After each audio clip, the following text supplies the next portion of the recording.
आप सभी को नमस्कार बंधुओं।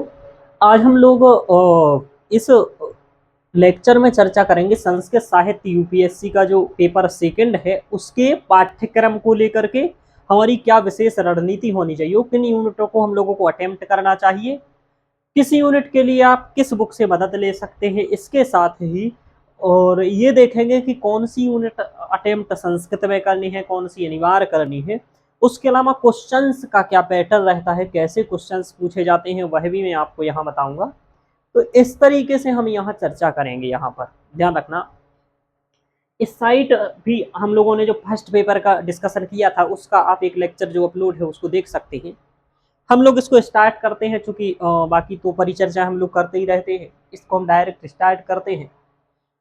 वही बात है आपको जो मैंने पिछले लेक्चर में भी बताया था कि दोनों पेपर 250-250 अंक के होते हैं। प्रथम पेपर की चर्चा हो चुकी है, यह भी 250 अंक का है। इसमें भी 8 यूनिटें हैं। 8 यूनिट में से 5 यूनिट आपको अटेम्प्ट करनी है।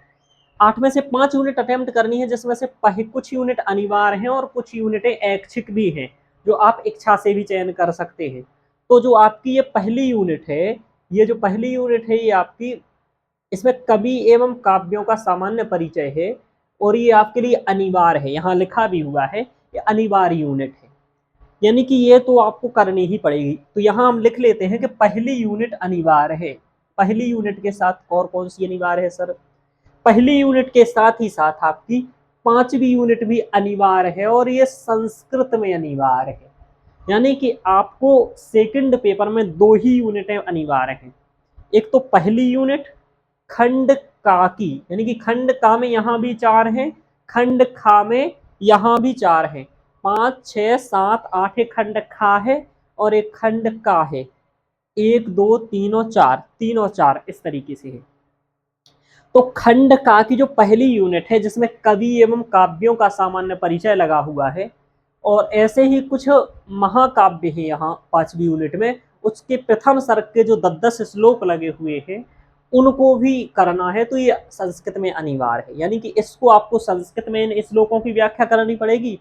हालांकि ये जो है ये अनिवार्य तो है, लेकिन ध्यान रखना फर्स्ट पेपर की पहली यूनिट अनिवार्य थी और वो संस्कृत में अटेम्प्ट करनी थी, लेकिन ये भी यहाँ सेकंड पेपर की फर्स्ट यूनिट अनिवार्य है, लेकिन इसको जरूरी नहीं है कि आप संस्कृत में ही अटेम्प्ट करें। इसको आप हिंदी या इंग्लिश में, या फिर जो आपको मेंस के लिए भाषा चयन करेंगे, ऑप्शनल के लिए जो भाषा चयन करेंगे उसमें आपको चयन कर सकते हैं, यानी कि हिंदी इंग्लिश में भी कर सकते हैं। यानी कि 5 में से आपको पहली और 5वीं तो करना ही है, ये तो आपके लिए अनिवार्य हो गया।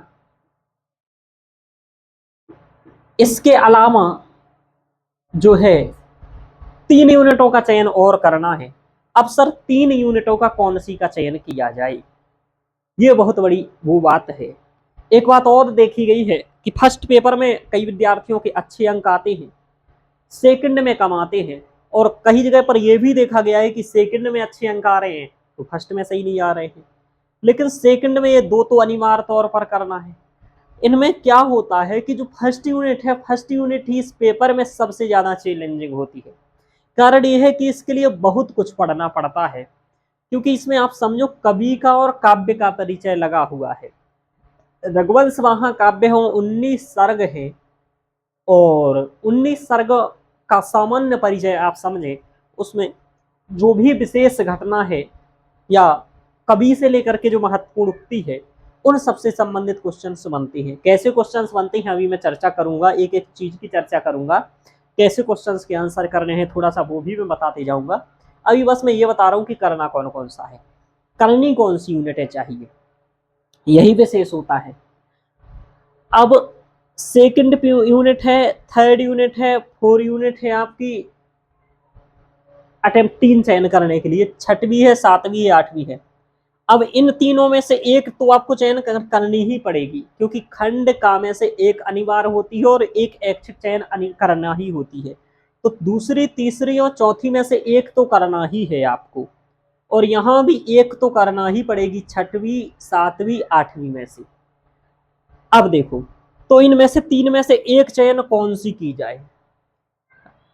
अब इनमें आता है कि कौन सी चयन की जाए, तो मैं अधिकतर विद्यार्थियों को सजेस्ट करता हूं आप ईशावास्य उपनिषद, श्रीमद् भगवत गीता, वाल्मीकि रामायण और कौटिल्य अर्थशास्त्र सेकंड पेपर की सेकंड यूनिट में लगा है। इसे आप चयन करिए। चयन क्यों करिए?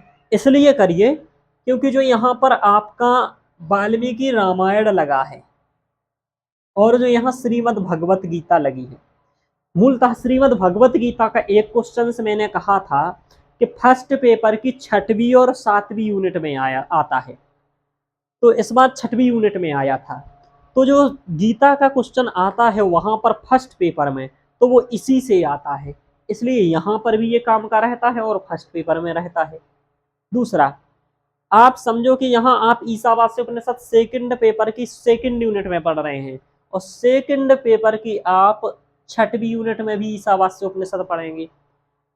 श्रीमद् भगवत गीता का द्वितीय अध्याय के कुछ श्लोक आप यहाँ पढ़ रहे हैं और वही श्रीमद् भगवत गीता यहाँ पर भी पढ़ेंगे आप, यानी कि सेकंड पेपर की सेकंड यूनिट और सेकंड पेपर की 6वीं यूनिट।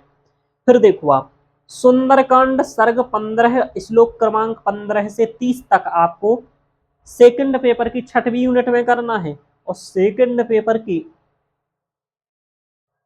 दूसरी यूनिट में वाल्मीकि रामायण सुंदरकांड लगा हुआ है। कौटिल्य अर्थशास्त्र सेकंड पेपर की सेकंड यूनिट में लगा है, लेकिन यहाँ पर नहीं लगा है क्योंकि यहाँ 3 ही ग्रंथ लगे हैं। इसलिए मैं कहता हूं कि जिन विद्यार्थियों की संस्कृत बेहतर है थोड़ी सी, वो इस साइड चयन कर ले 6वीं यूनिट, यानी कि खंड खा में चयन कर लीजिए 6वीं यूनिट।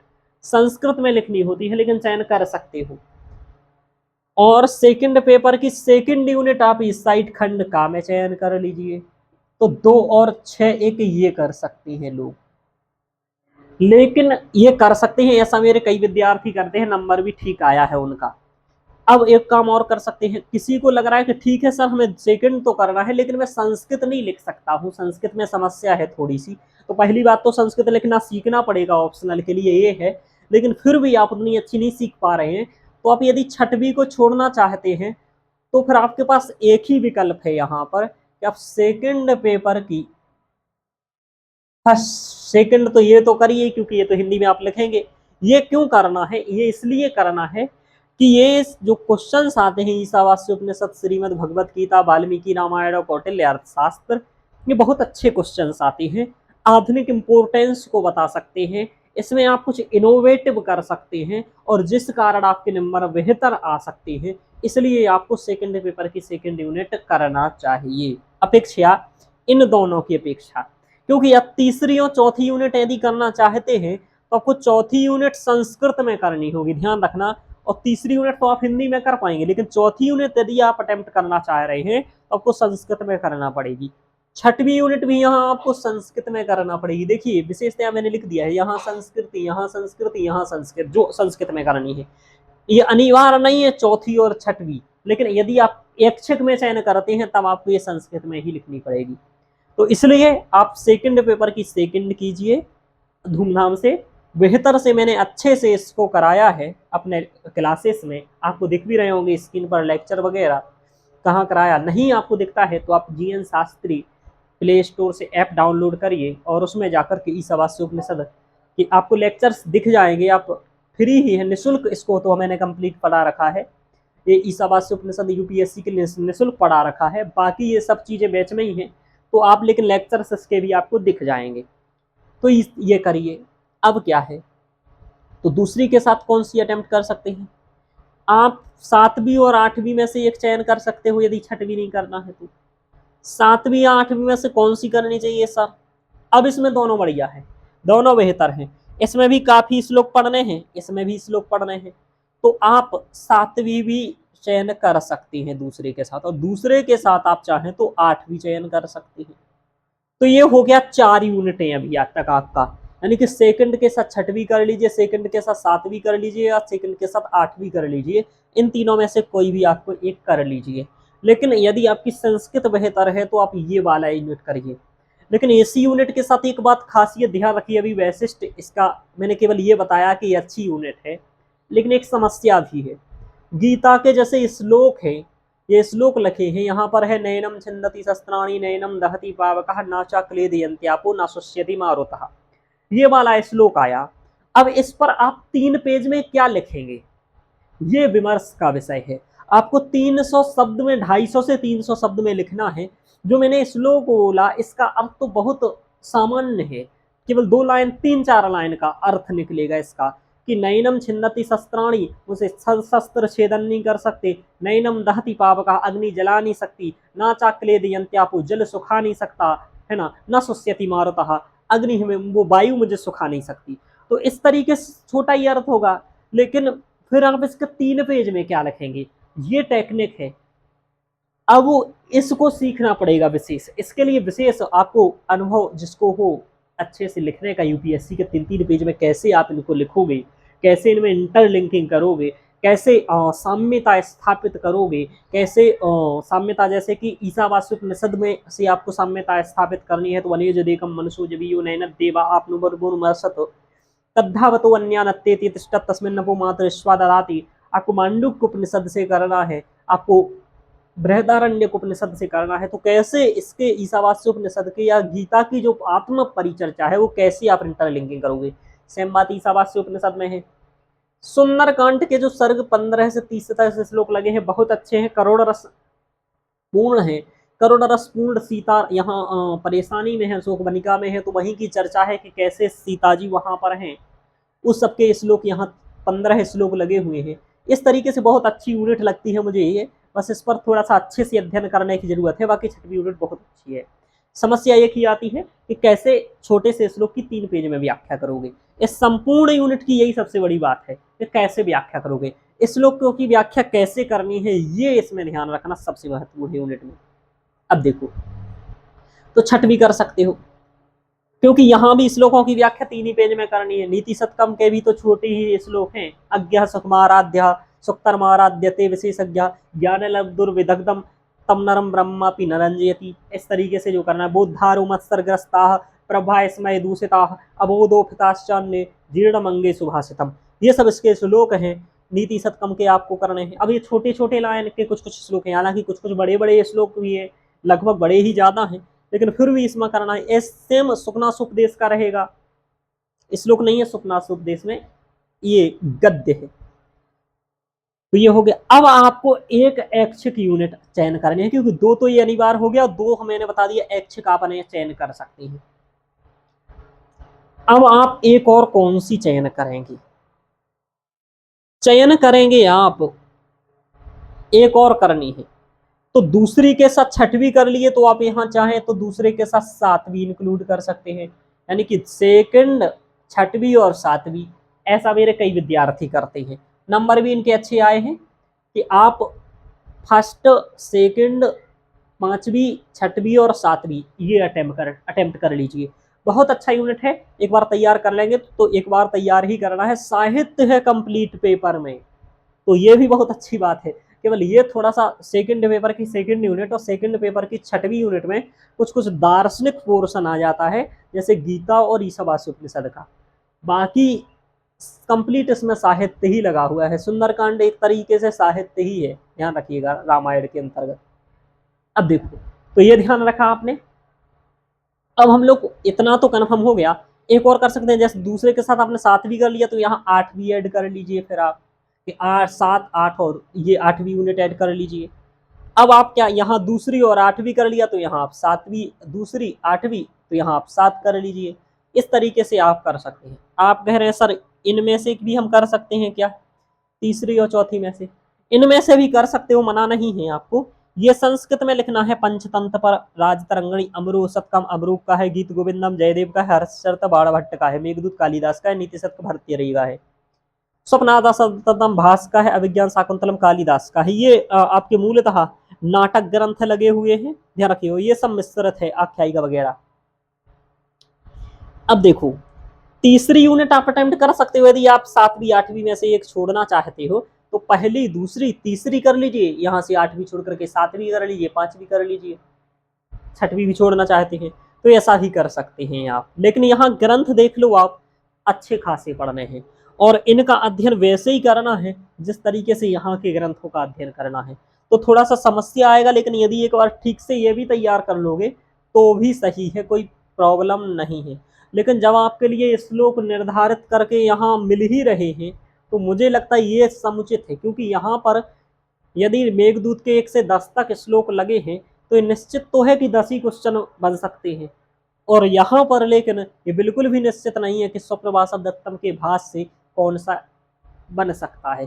कुछ भी वो भाष्य को लेकर के पूछा जा सकता है। मुद्रा राक्षस के विशाख दत्त को कोई भी लेकर के सामान्य अध्ययन से क्वेश्चन बन सकता है।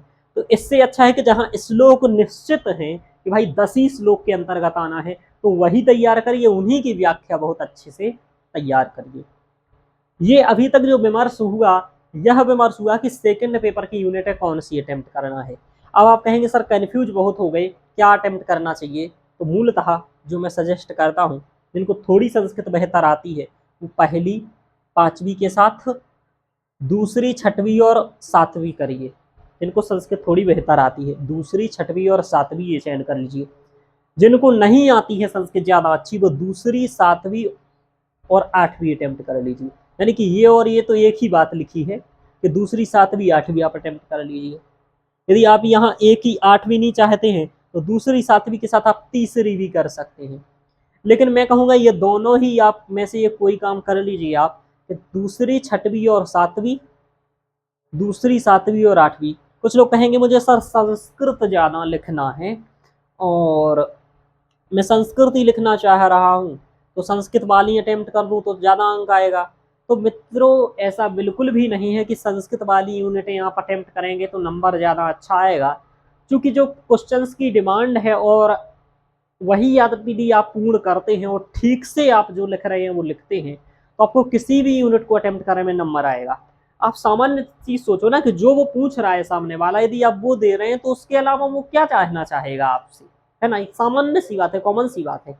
अब रहा कि संस्कृत परीक्षण करना जानेगा, तो भाई आप दूसरी जो संस्कृत में आपकी अनिवार्य यूनिट है उन यूनिटों में आप दिखाइए ना कि आपको संस्कृत कैसी आती है। समझ में आ रहा, तो वो यूनिट आप दिखाइए। अब देखो आगे हम लोग चर्चा करते हैं यहाँ पर।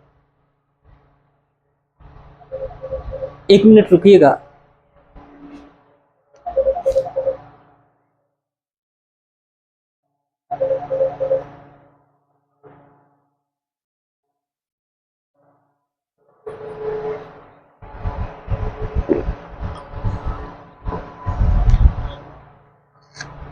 चलिए हम देखते हैं। हाँ अब हम लोग, ये तो चर्चा हो गया कौन सी अटेम्प्ट करना है, और तो एक क्वेश्चन ये भी हो गया अटेम्प्ट कौन सी करनी है।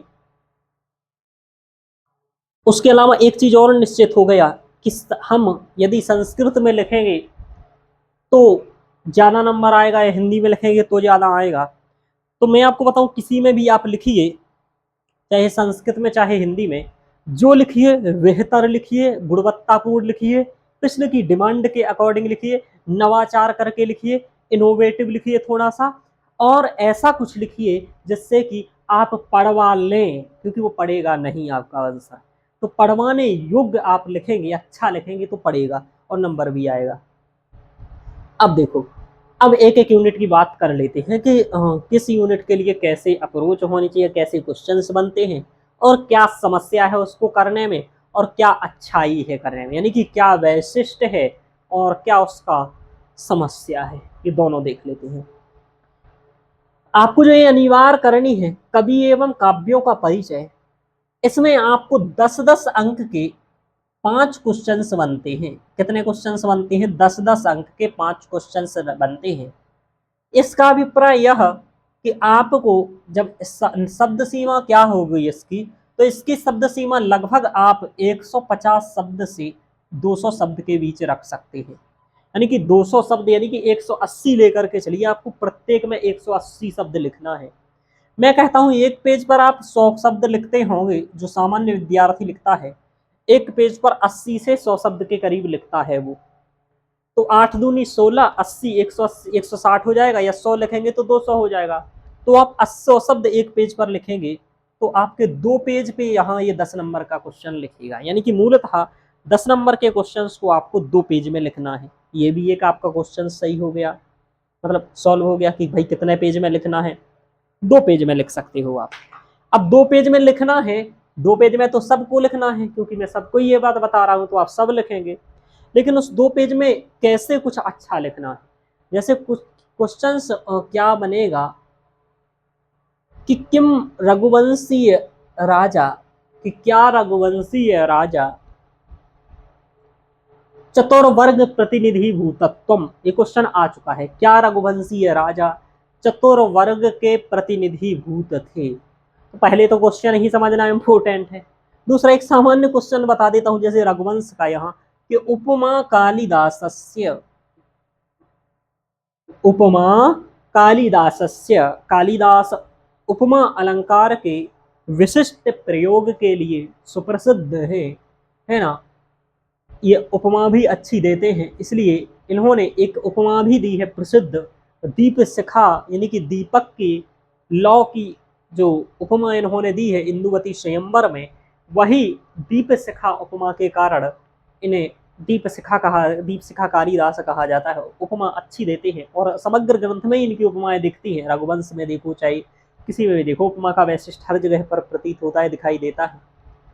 अब आपको ये सिद्ध करना है 2 पेज में कि कैसे उपमा का विशेष वर्णन है। अब आपसे पूछा जाएगा कि उपमा को आप कुमार संभव के आधार पर बताइए, कि उपमा का वैशिष्टता पर रघुवंश के आधार पर बताइए।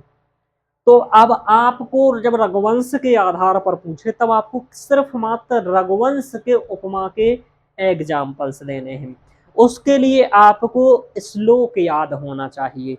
श्लोक में फिर आप ये कहेंगे सर 2 पेज के लिए कितने श्लोक प्रयोग करने हैं, तो ये सब आंसर राइटिंग में ही आपको सिखाया जा सकता है कि अब क्योंकि क्वेश्चन वाइज तो वही बताई जा सकती है ये बात। तो संतुलित और सीमित प्रयोग करना है, यानी कि ना ही आपको 10 श्लोक लिख देने हैं, ना ही आपको 2 श्लोक लिख लेने हैं। आपको संतुलित और सीमित प्रयोग करना है, जितना आवश्यक है उतना ही करना है।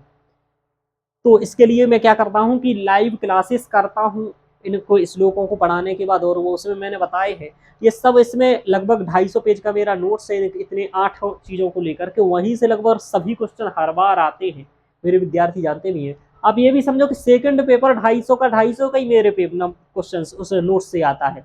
इसमें इधर उधर कुछ नहीं होता है। थोड़ा सा फर्स्ट पेपर में 1-2 क्वेश्चन इधर उधर हो जाते हैं, लेकिन सेकंड पेपर में कुछ भी इधर उधर नहीं होता है। आप 250 में 250 का पहले सोच सकते हो कि ये आएगा, आप सोच सकते हो, मैं तो छोड़ो, मैं तो सोच ही सकता हूँ, मतलब मैंने तो नोट्स में ही कवर किया है। आप भी आराम से सोच सकते हो कि ये क्वेश्चंस बनेंगे, क्योंकि सीमा है एक, बस इस यूनिट को आप यदि हैंडल कर लेते हो तब, और इस यूनिट को मतलब फर्स्ट और सेकंड यूनिट यदि आपने हैंडल कर ली तो 5वीं 6वीं 7वीं और 8वीं में डिसाइड है श्लोक, उससे बाहर नहीं आता है। केवल दिक्कत कर आती है फर्स्ट और सेकंड के, आप जो क्वेश्चंस हैं उनको अनुमान लगा लें कि ये आएंगे। चलिए अब इस तरीके से क्वेश्चंस बनेंगे उपमा कालिदासस्य। या फिर बतेगा मेघे माघे गतम मयः, कि मेघ को पढ़ने में यानी कि मेघदूत को पढ़ने में, और माघ के यानी कि शिशुपाल वध को पढ़ने में गतम मयः वृद्धा अवस्था आ जाएगा, ऐसा। ये जो सीधा इसका अर्थ निकल रहा है ये तो है कि मेघ और माघ को पढ़ते पढ़ते गतम मयः वृद्ध अवस्था भी बीत जाएगी, चली जाएगी, तो भी इनका ज्ञान नहीं कर पाएंगे। जब ज्ञान नहीं कर पाएंगे तो पढ़े ही क्यों, निराशा तो पहले ही उत्पन्न हो जाती है। लेकिन वस्तुतः ऐसा कहना किसी समीक्षक का इस ओर इंगित करता है कि कदाचित यह दोनों ग्रंथ इतने गहरे और सूक्ष्म या विशिष्ट अध्ययन या विशिष्ट महत्व को रखते हैं, जिससे कि यदि हम बारंबार इसका अध्ययन करें तो इससे कुछ विशेष ही निकल करके आता है।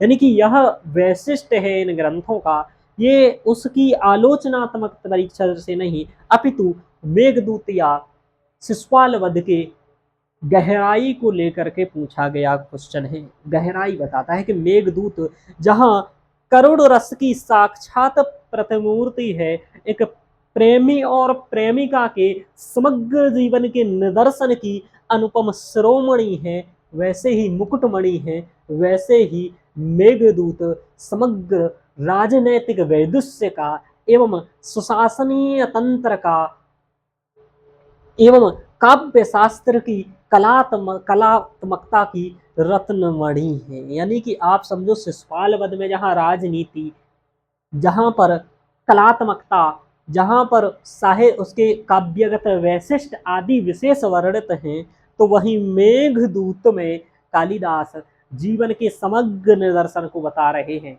कि जैसे एक व्यक्ति प्रेम में पड़ता है तो फिर उसे खाना भी नहीं लगता है और उसका कंगन इतना पतला हो जाता है कि हाथ से निकल जाता है। यक्ष की दशा जब बताते हैं आपको, यक्ष की दशा बताते हुए ये बातें सब बताते हैं कालिदास, यही मेघदूत का है। और मेघदूत का और भी जो वर्णन है यानी कि प्रेम, तो इससे कहा भी गया है कि चिंता से चतुराई घटे और दुख से घटे शरीर। तो वस्तुतः यहाँ यक्ष का जो शरीर है वह दुख के कारण ही घटित हो रहा है, न कि खाने पीने के कारण। ध्यान रखिएगा। तो ये आपको समझ में आया। इस तरीके से और भी कई सारी मेघदूत की परिचर्चाएं हैं जो बहुत ही अच्छी है। जब पढ़ेंगे तो आपको इसकी कई सारी विशिष्टताएं बताएंगे कि क्या इसका महत्व है ना। सापे नास तंगमित महिमा वर्ष भोग्य न भरतु। यहाँ साप मिला है, क्यों मिला है? क्योंकि ये कर्तव्य विमुख हुआ है। क्या हुआ है? कर्तव्य विमुख हुआ है। इसने अपने कर्तव्य में सही नहीं किया है। कर्तव्य विमुखता यदि आप अपने कर्तव्य से, यदि आप आलस से आईएएस में भी करते हैं तो आपको भी पदच्युत किया जा सकता है, पद से हटाया जा सकता है। वैसे ही यहाँ पर भी है कि यहाँ यक्ष को भी उसने कर्तव्य विमुखता या कर्तव्य में आलस्य दिखाया जिस कारण उसे हटा दिया गया। तो यह आज के लिए भी है। यदि आप जिस कार्य पर नियुक्त हैं यदि उसे सम्यक दृष्टि और आलस्य के परित्याग पूर्वक नहीं कर रहे हैं तब समस्या आएगा। कहा भी है कौटिल्य ने कि विद्या विनस्य हेतु इंद्रिय जय, कि विद्या और विनय का हेतु इंद्रिय जय है, तो उसको ध्यान रखना है। इस तरीके से इसके क्वेश्चंस बनेंगे बहुत सारे। कालिदास के दो ग्रंथ रघुवंश और कुमार संभव का परिचय पढ़ना है।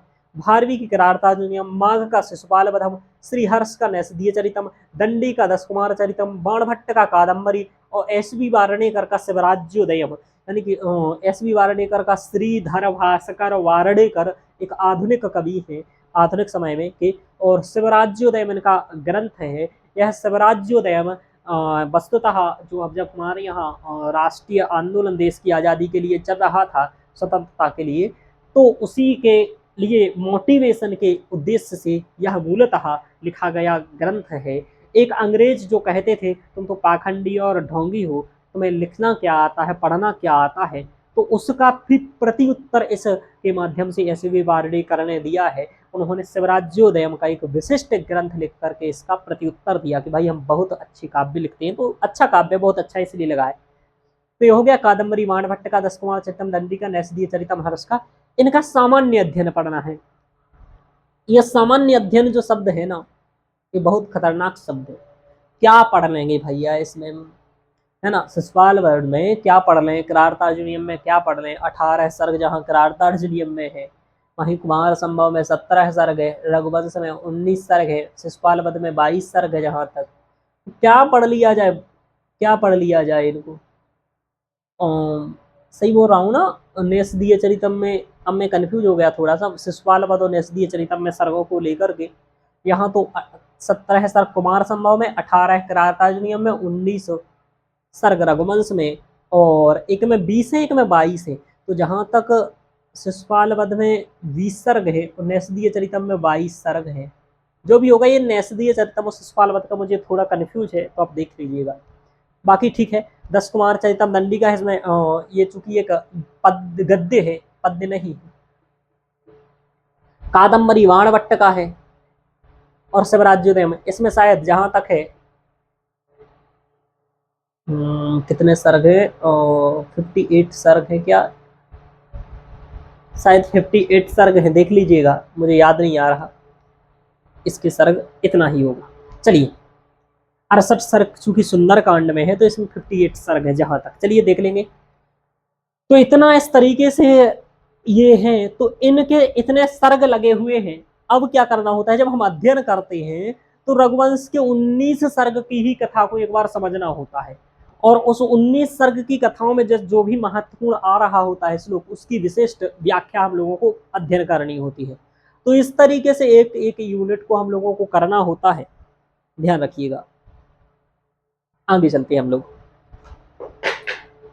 आगे ये है, तो इस यूनिट को आप करेंगे, कहाँ से कर सकते हैं सर? देखिए इसके लिए एक बुक कोई भी पर्याप्त नहीं है। ये बात हर बार कहते हैं सर आप, एक बुक पर्याप्त नहीं है। कारण क्या होता है कि इसके लिए आपको क्या करना होता है, जैसे रघुवंश का कोई मूल बुक होता है, कुमार संभव का मूल बुक होता है, तो मूल बुक में शुरुआत में कुछ विशेष बातें लिखी रहती हैं, वो बुक बातें यहाँ पर काम की हैं। आप सोचो कि प्रत्येक गाइड में उतनी विशेष बातें लिखी रहेंगी, नहीं। तो आपको जैसे शिशुपाल वध की मूल किताब हो, किरारता नियम का मूल किताब हो, उसमें शुरुआत में कुछ चीजें बताई जाती हैं भूमिका के रूप में कि इसमें इस चीज का वर्णन आएगा, उपमा का वैशिष्ट ऐसा है, यह चीज का ऐसा वैशिष्ट है, और प्रत्येक सर्ग की एक संक्षिप्त कथा रहती है, वो काम की होती है। तो इस तरीके से पढ़ना होता है। इनका तो मैंने बहुत अच्छे से डिजाइन किया हुआ है, और प्रत्येक से कम 10 से 12 क्वेश्चन बन सकते हैं, यानी कि नैषधीय चरितम और हर्ष से 10-12 क्वेश्चन, दंडी से 10-12, कादम्बरी से 10-12, स्वराज्योदयम से, यानी कि सबसे आप 10-10, 12-12 क्वेश्चन आप समझो, और 8 गुणे 10 कर देंगे तो 70-80 क्वेश्चन आप समझ के चलिए। यदि 70-80 क्वेश्चन आप तैयार कर लेते हैं तो ये यूनिट कवर हो जाएगी। समझो, यहाँ पर केवल कम से कम केवल 30 ही श्लोक करने हैं, और यहाँ पर 70-80 क्वेश्चन, यानी कि यहाँ 30 क्वेश्चन, यहाँ 70-80 क्वेश्चन। क्यों? क्योंकि ये यूनिट सबसे खतरनाक है। यदि इसमें पांचों के पांचों आपके पहले से सोचे हुए क्वेश्चन आ गए तो आप समझो बहुत अच्छे नंबर आ जाएंगे। सेम यहाँ भी है, इसके भी 10 क्वेश्चन आपको तैयार करने हैं, 10 क्या इसके, हाँ 10 के ही करीब करने हैं। इसके भी आपको 10 क्वेश्चंस तैयार करने हैं, इसके भी 10 करने हैं, और इसके भी 10 करने हैं, यानी कि 30 से 40, 35 to 40 क्वेश्चन यदि आप यहाँ तैयार कर लेते हैं तो ये आपका क्वेश्चन हो जाएगा। अब मैंने क्वेश्चंस यही 35-40 याद, यदि आप टॉपिक्स भी समझ सकते हो, सब टॉपिक्स, या फिर क्वेश्चन समझ सकते हो। यहाँ पर आपको लगभग 70 क्वेश्चन आपको करने हैं, यहाँ पर छोटे छोटे 17 टॉपिक्स। कैसे 70 टॉपिक्स? उदाहरण बता दीजिए सर। जैसे मेघे माघे गतम्बया एक हो गया, उपमा कालिदास से दूसरे हो गया। इस तरीके से भारवी को लेकर के आएगा, नारिकेल फल सम्मितम मचो भारवी, ये भी एक हो गया। इस तरीके से नैषधीय चरितम को भी लेकर के आएंगे कि उदते नैषधे काव्य को माघा को भारवी। जैसे ही नैषधीय चरित काव्य का उदय हुआ तो कहाँ माघ और कहाँ भारवी, मसवतः नैषधीय नैषधीय रहा। फिर आपको यहाँ करारतार्ज नियम के जैसे करारतार्ज नियम में और क्या प्रमुख है, तो अर्थ गौरव यदि करारतार्ज नियम का एक टॉपिक्स हो गया। ऐसे ही आपको 10 कुमार चरितम के समाज वर्णन हो गया। कादम्बरी का टॉपिक्स यदि आप देखना चाहें तो कादम्बरी का मूलतः जो गद्य वैशिष्ट है, या फिर जो आता है कादम्बरी रसज्ञानाम आहारोपि न रोचते, यह हो गया। शिवराज्योदयम में वर्णित ऐतिहासिक घटनाओं के बारे में पूछा जाता है, शिवराज्योदयम का महत्व पूछा जाता है। किम शिवराज्योदयम ऐतिहासिक महाकाव्यम, क्या ये सच में इतिहास के बारे में सही जानकारियां देता है, आदि आदि। तो ये क्वेश्चन बनते हैं। ये फर्स्ट यूनिट हो गया। अब सेकंड की बात कर लेते हैं। यहाँ मैंने बताया ईसावास्य उपनिषद से क्वेश्चन बनते हैं। कैसे क्वेश्चन बनते हैं? इसमें ईसावास्य उपनिषद से ऐसा पूछा, ईसावास्य उपनिषद में जो विद्या अविद्या की चर्चा है उसके स्वरूप को वर्णन कीजिए, या ईसावास्य उपनिषद में जो ब्रह्म का स्वरूप है उसकी परिचर्चा कीजिए। इस तरीके से यहाँ पर क्वेश्चंस बनते हैं, और वही 10 के करीब क्वेश्चंस बनेंगे। श्रीमद् भगवत गीता में क्या बनेंगे?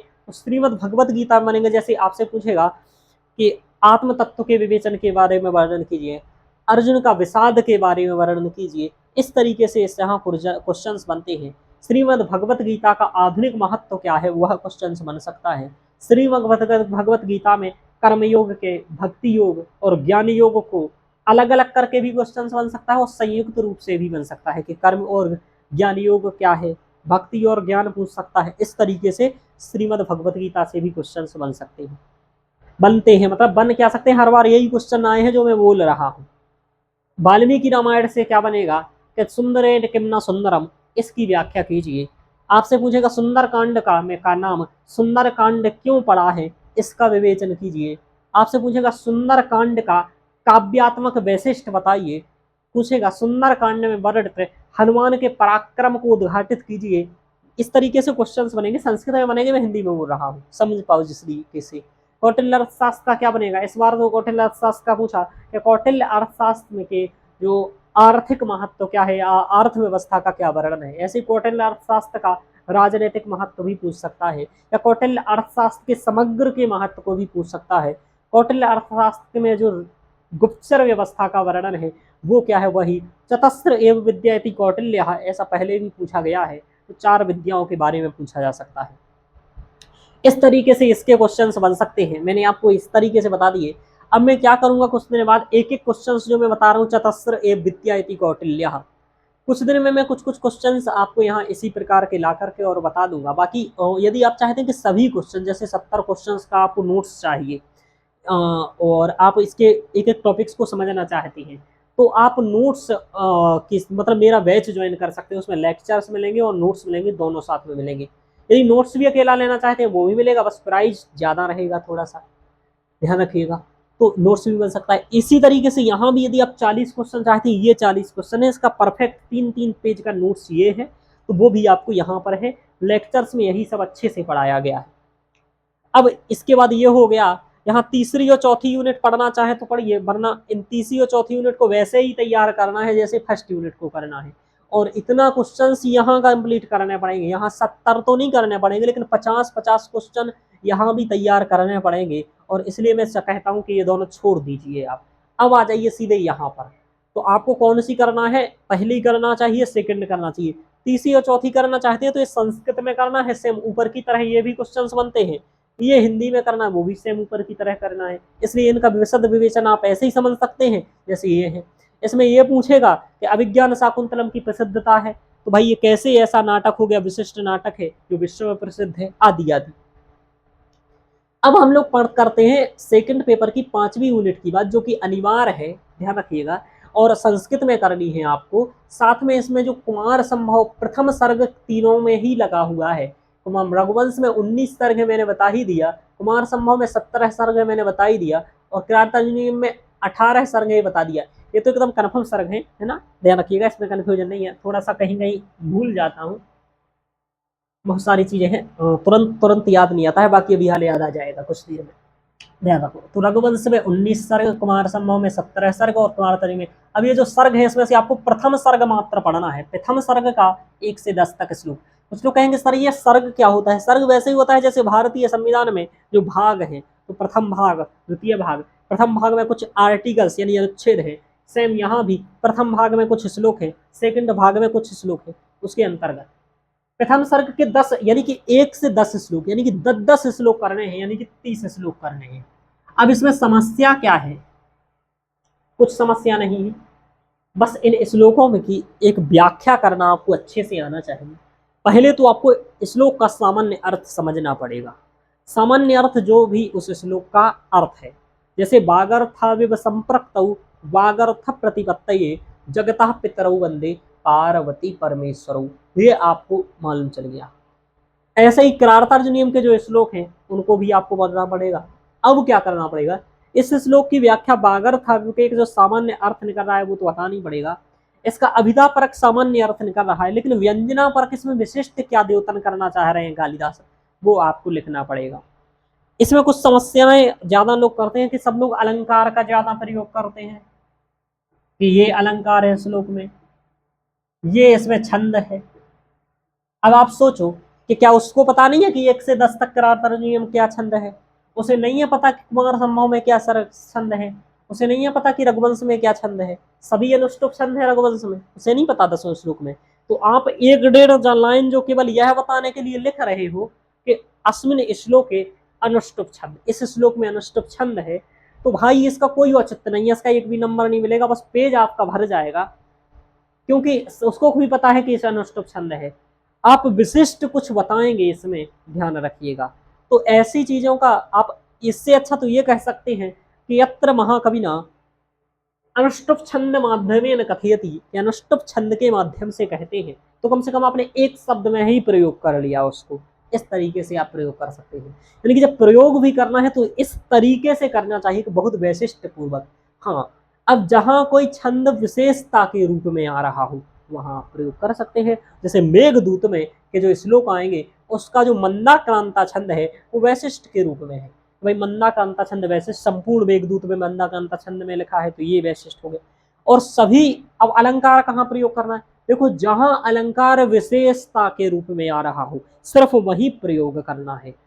जहां पर सामान्यतः लगभग श्लोकों में अलंकार होंगे तो हर जगह लिखोगे क्या? नहीं, जहां वैशिष्ट के रूप में कहीं आ रहा है वहां अलंकार छंद का ध्यान रखना है। इन श्लोकों में इंपोर्टेंस को लेकर के ध्यान रखना है। इसमें साहित्यिक वैशिष्ट क्या है वह लिखना है, कि साहित्यिक वैशिष्ट के रूप में कुछ चीजों का ध्यान रखना है। अब आप व्याकरण में यहाँ कोई लिखेगा, व्याकरण में जाना आप लोग लिखते हो फालतू की चीजें, जैसे कि इसमें समास क्या है, इसमें संधि क्या है। अरे भाई, समास संधि के लिए फर्स्ट पेपर की फर्स्ट यूनिट में संज्ञा संधि कारक समास लगाया है आपके लिए, वहां अपना वैशिष्ट दिखाइए, यहां पर मत दिखाइए वैशिष्ट, क्योंकि वो साहित्य पूछना चाह रहा है आपसे, व्याकरण विशेषज्ञता नहीं। आप यहाँ व्याकरण बता देंगे तो व्याकरण तो किताब में भी लिखी है, आप कुछ ऐसा सोच करके बताइए, ऐसा उस पर पढ़िए, उसको समझिए, जिससे कि कुछ आप उसके शिक्षा के प्रदान करने के लिए पढ़ रहे हो। एक चीज आपको समझाता हूँ इसमें, आप लोग कहेंगे, आपको थोड़ा सही लग भी सकता है कि सर ऐसे कैसे कह रहे हो आप, बताता हूँ।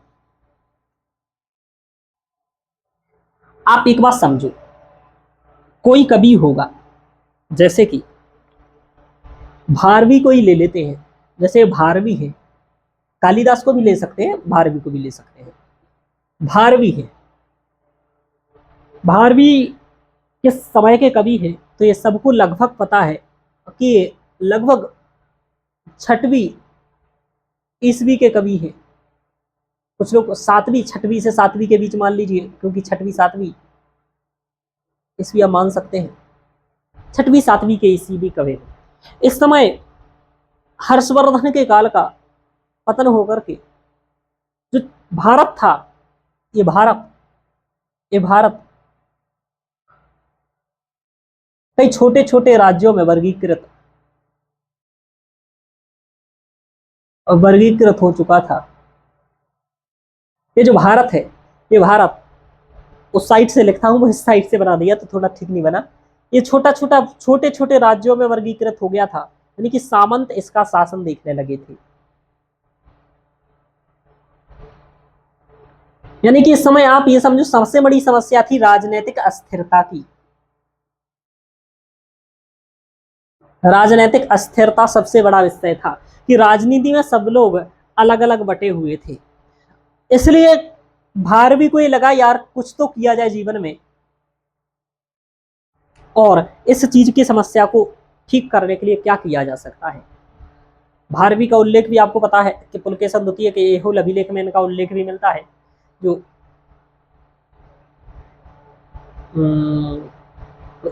पुलकेशन द्वितीय के एहोल में ही मिलता है, या और किसी का है।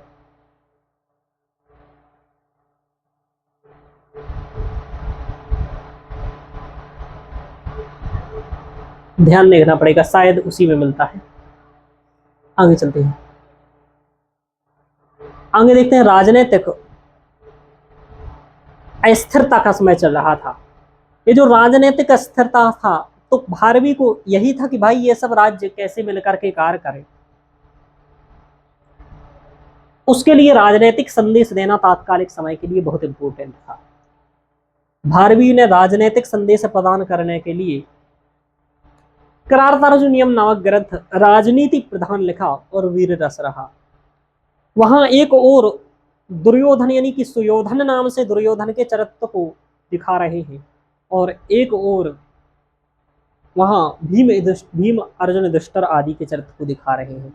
दूसरी जगह गुप्तचर को भी बता रहे हैं वनेचर के माध्यम से। अब यहाँ वो राजनीतिक अस्थिरता में वो कहते हैं कि यदि अब किसी राज्य को प्रगति करनी है तो कैसे करें।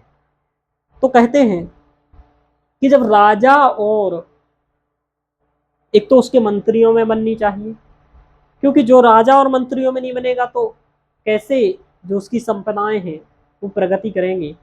तो कहते हैं कि निपेशु अमात्येषु च सर्व संपदा, ठीक है, कि निपेशु और अमात्येषु, यदि राजा और अमात्य दोनों मिलकर के चले तभी सभी संपदाएं वृद्धि कर सकती हैं। अब राजा और मंत्री मिलकर के चले, इसका मतलब क्या हुआ, इसका मतलब हुआ राज्य और केंद्र मिलकर के चले तभी चलेगा, और संघवाद यही कहता है। आप पॉलिटी में संघवाद के बारे में पढ़ते होंगे, तो संघवाद का भी यही है कि राज्य के और सभी मिलकर के सहकारी संघवाद और प्रतिस्पर्धी संघवाद, तो मूलतः जो सहकारी संघवाद की अवधारणा है,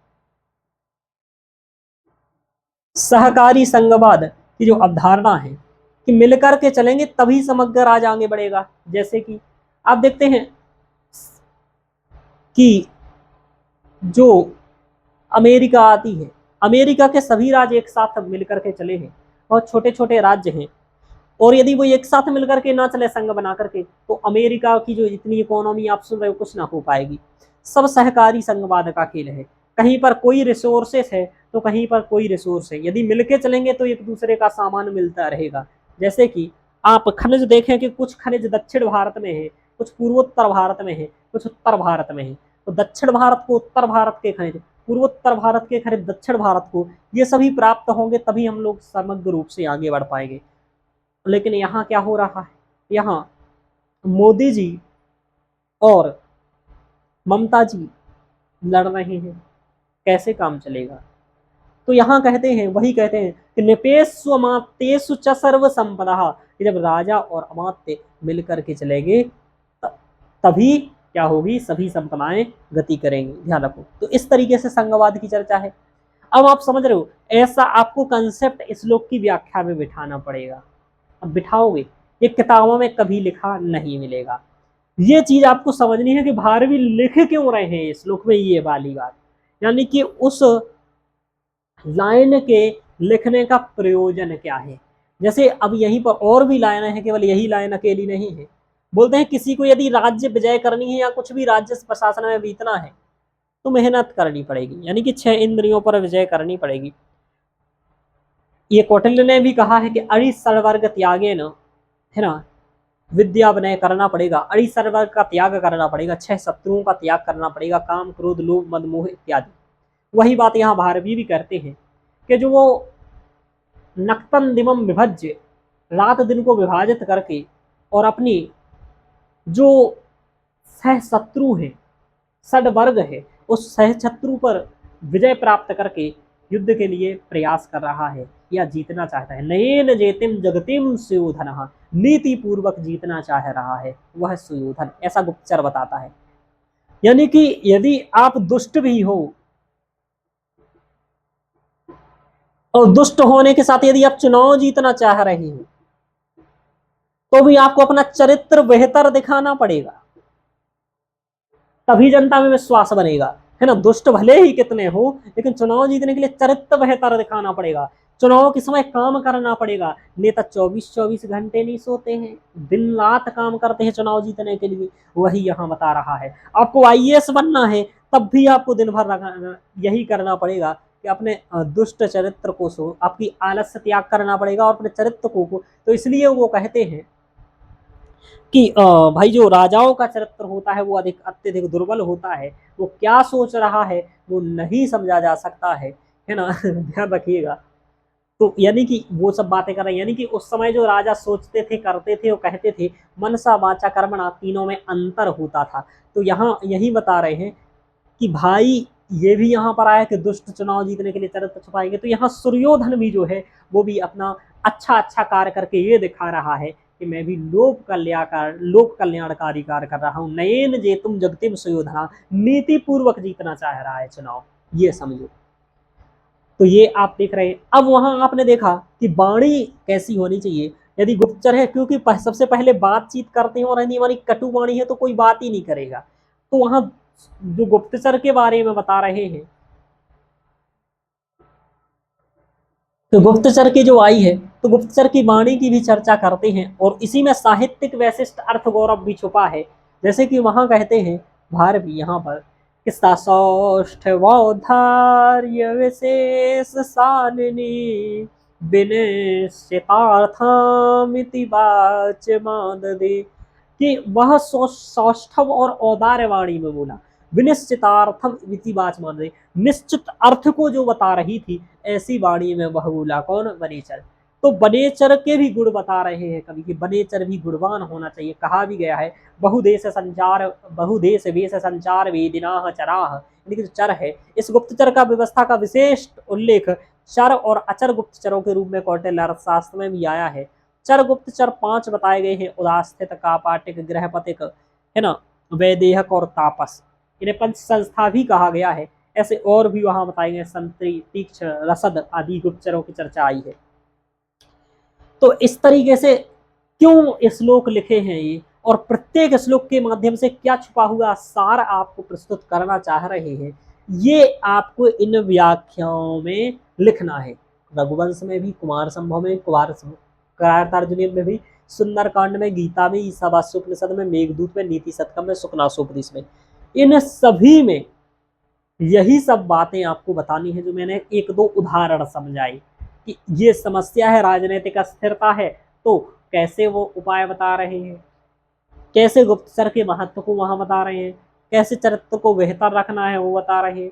तो क्या आपको व्यंजना परक अर्थ समझा रहे हैं कभी? ये व्यंजना परक अर्थ क्या है? अभिधा परक अर्थ सब समझते हैं, लक्षणा परक, लेकिन उसमें जो सीधे तौर पर नहीं कहा जा रहा है उससे आप क्या समझ रहे हैं और उसका आज के दृष्टि से क्या इंपोर्टेंस है? क्योंकि इतिहास में दो स्रोत होते हैं, पुरातात्विक स्रोत और साहित्यिक स्रोत। पुरातात्विक स्रोत वहां फीका पड़ जाता है जहां स्पष्ट साहित्यिक स्रोत हो। भारवी के समय में साहित्यिक स्रोत पर्याप्त है, तो साहित्यिक स्रोत के दृष्टि से साहित्य का महत्व रहता है।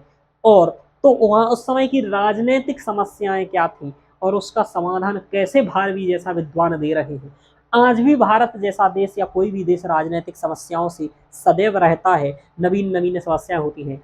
तो इन नवीन समस्याओं के लिए क्या समाधान मिल सकता है, और आप एक नीति निर्माता होंगे चूंकि आईएएस बन के, तो आप कैसे करारताज की कोस किसी चीज को लेकर के आप समाधान बता सकते हैं, ध्यान रखिएगा, ठीक है।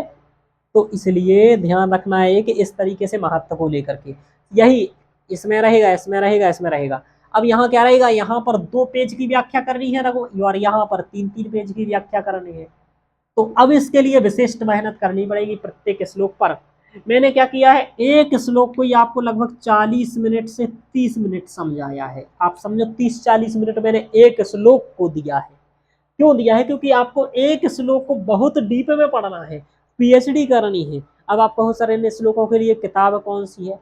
जिस तरीके से पेपर में आपको लिखने हैं उस तरीके से कोई किताब नहीं है। किताब की एक समस्या रहती है, वो ये रहती है कि जो ये किताब है, जैसे रघुवंश का प्रथम सर्ग का किताब मिल जाएगा आपको, 10 श्लोक भी मिल जाएंगे, लेकिन वो कॉलेज के अकॉर्डिंग लिखे होंगे। किसके अकॉर्डिंग? कॉलेज के अकॉर्डिंग।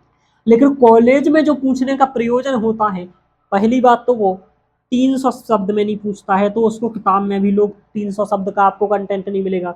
दूसरा रहता है तो वहां इंटरलिंकिंग नहीं की रहती है, मत देख लीजिएगा आप, इंटरलिंकिंग नहीं रहेगी। जैसे कि भारवी की राजनीति को किरातार्जुनीयम में जो वर्णित है राजनीतिक स्थिति, वह राजनीतिक स्थिति कैसे शिशुपाल वध के माघ की राजनीति से या नैषधीय चरितम के हर्ष की राजनीति से क्या साम्यता रखती है। क्या माघ के जो विचार हैं और जो हर्ष के विचार हैं और जो भारवी के विचार हैं, वह विचारों में कैसे कुछ समानता दिखती है, क्या दोनों एक ही जैसी बात करते हैं, ध्यान रखो। तो ये सब बातें यहाँ पर आई है, ये सब इसमें देखना पड़ती है।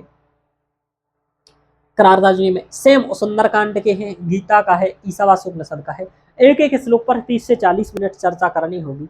तो इंटरलिंकिंग नहीं होती है आपकी किताब में, और क्या नहीं होता है इंटरलिंकिंग के साथ। जो मैं बता रहा हूं कि इसका जो आधुनिक महत्व है, जो कि अभी मैंने आपको समझाया था थोड़ा सा, वो आधुनिक महत्व आपको किताबों में नहीं मिलता है। आधुनिक महत्व नहीं मिलेगा, और क्या नहीं मिलेगा आपको, कैसे एक अच्छे तरीके से इनको तारतम्यता इसमें रखनी है। तारतम्यता किताबों में नहीं मिलेगी कि कैसे तारतम्य, एक के बाद क्या लिखना है, कैसे। दूसरी, आपके क्वेश्चन की, प्रश्न की डिमांड के अकॉर्डिंग कंटेंट नहीं होगा। आपको प्रश्न की डिमांड के अकॉर्डिंग कंटेंट बनाना पड़ेगा, किताबों में नहीं होगा। इसके लिए आपको पढ़ के बनाना पड़ेंगे, ये सब चीजें नहीं मिले। इसका जो छुपा हुआ व्यंजना परक अर्थ है वो आपको नहीं मिलेगा। ये सब चीजें आपको पेपर किताबों में नहीं मिलती है। बाकी ये श्लोक और इसके बारे में आपको जानकारी मिलती है। तो इस तरीके से आपको ये समस्याएं हैं। इस तरीके से अभी तक मैंने आपको बताया कि सेकंड पेपर में कैसे क्या करना है। इसके लिए एक अच्छा तो ये है, आपको थोड़ी सी साहित्य के लिए मैंने पहले भी एक किताब बताई थी, संस्कृत साहित्य का इतिहास, उमाशंकर ऋषि जी की है, वो एक आप लिख सकते हैं। लेकिन वो ध्यान रखना, संस्कृत साहित्य का इतिहास आप इसके लिए ले सकते हैं एक बुक, उसमें सब कुछ चर्चाएं नहीं होगी। हाँ, लेकिन जैसे भारवी के बारे में आप कभी कुछ नहीं जानते हैं, माघ के बारे में कुछ नहीं जानते हैं, कालिदास के बारे में कुछ भी नहीं जानते हैं तो इनके बारे में जानकारी रहेंगे। ध्यान रखना उससे भी क्वेश्चन ये कंप्लीट कवर नहीं हो पाएंगे। उसके लिए विशेष आपको पिछले तो 10 से 15 साल के क्वेश्चंस का विवेचन करना होगा और सभी क्वेश्चंस के आंसर्स पहले ही बना लेने होंगे, तब इस यूनिट में बहुत अच्छा हो सकता है। यहाँ पर क्या करना है, एक एक श्लोक पर विमर्श करना है, किताबें पढ़नी है। और इनके लिए किताबें कौन सी लेनी है भाई, रघुवंश आप डालिए गूगल पर, रघुवंश की बुक आपको कई बुकें मिल जाएंगी, करारदारी नियम की कई बुकें मिल जाएंगी, कोई भी मंगा लीजिए, इग्नू की भी देख लीजिए।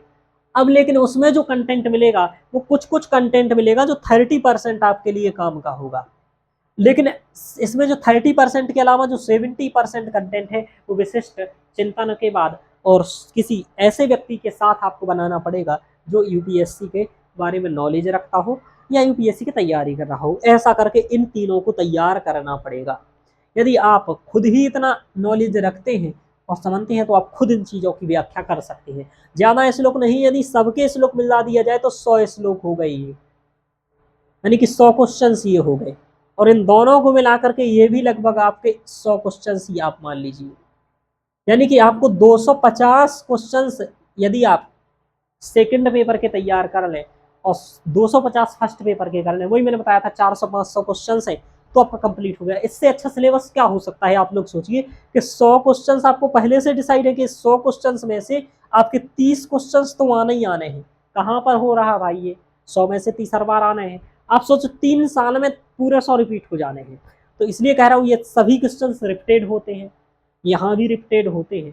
तो इस तरीके से फर्स्ट आपका सेकंड पेपर का मैंने बताया। अब कोई क्वेश्चंस भी आपका रहा होगा सेकंड पेपर के लिए, वो आपको ध्यान रखना है। दूसरा, आपको टॉपर्स कॉपीज भी इसके लिए देखना पड़ेगी। क्यों देखना पड़ेगी, क्योंकि कैसे टॉपर्स की व्याख्या लिख रहे हैं वो भी देखोगे तो थोड़ा सा अच्छा बनेगा। वो भी आपको मिल जाए वो भी बहुत बड़ी बात है। PIQ तो आपको मिल ही जाएगा। मैं क्या करता हूँ, सभी के मैंने पहले से क्वेश्चंस और ऐसे व्याख्याएं बना रखी हैं कि इसके क्वेश्चंस की व्याख्या आपको 3 ही पेज में मिलेगी, जो 3 पेज में लिखना है, 3 पेज या 4 पेज में मिलेगी। और यहाँ जो 2 पेज के लिखने हैं 2.5 पेज में से या 3 पेज में मिलेगी व्याख्या मिलेगी। तो आप थोड़ा भूल भी जाएंगे तब भी 2 पेज आपका कंटेंट बचा रहेगा। इस तरीके से मैंने बताया है। और जो मैंने ये सब समझाया कि आधुनिक महत्व, इंटरलिंकिंग, ये सब विशेषताएं मैंने अपने नोट्स में कवर कर रखी है। साथ में डायग्राम आदि भी जहां पर संभव है वो भी आपको बना करके बताए हैं और नोट्स में दिए हैं। तो बुक ले सकते हैं, तैयारी कर सकते हैं। मेरे साथ करना चाहे तो मेरे साथ का विकल्प आपके पास है, कर सकते हैं। फीस तो लगेगी भाई, है ना, क्योंकि मेहनत आप देख रहे हैं कितना हो रही है। बाकी कुछ भी आपको पूछना हो तो आप मुझसे संपर्क कर सकते हैं। बैच ज्वाइन करना है तो भी संपर्क कर सकते हैं। कोई क्वेश्चंस पूछना हो तो भी संपर्क कर सकते हैं। कुछ ऑप्शनल को लेकर के बातचीत भी करनी हो तो भी आप मुझसे संपर्क कर सकते हैं। जरूरी नहीं है मैं हर चीज़ के लिए पैसा ही लूँ, थोड़ी बहुत बात के लिए सामान्य तरीके से गाइड कर देता हूँ। लेकिन आपको कंप्लीट यदि बहुत अच्छे से करना है और नंबर ही लाना है तब तो आपको मेरा बैच लेना ही पड़ेगा। मेरे बैच की एक अच्छी बात यह भी है कि मैं हर संडे को 2 घंटे आंसर्स राइटिंग कराता हूँ। उस आंसर राइटिंग में सबसे अच्छी बात क्या होती है कि मैं खुद 2-2 मिनट में आंसर बोल करके बता देता हूँ, 3-3 मिनट में, भाई इसका फ्रेम ऐसा होगा, आपने जो लिखा है उसमें ये गलती है, आपको स्वयं लाइव मीटिंग में दिखा करके बताता हूँ कि और टॉपर्स के क्वेश्चन भी दिखाता हूँ आदि आदि। ठीक है, तो आज की क्लास में इतना ही। सेकंड पेपर का सिलेबस हम लोगों ने समझ लिया, फर्स्ट का समझ लिया। आगे किस टॉपिक्स पर वीडियो लानी है, लेक्चर लाना है, आप बताइएगा। ओके मित्रों, तो आज के लिए इतना ही। धन्यवाद।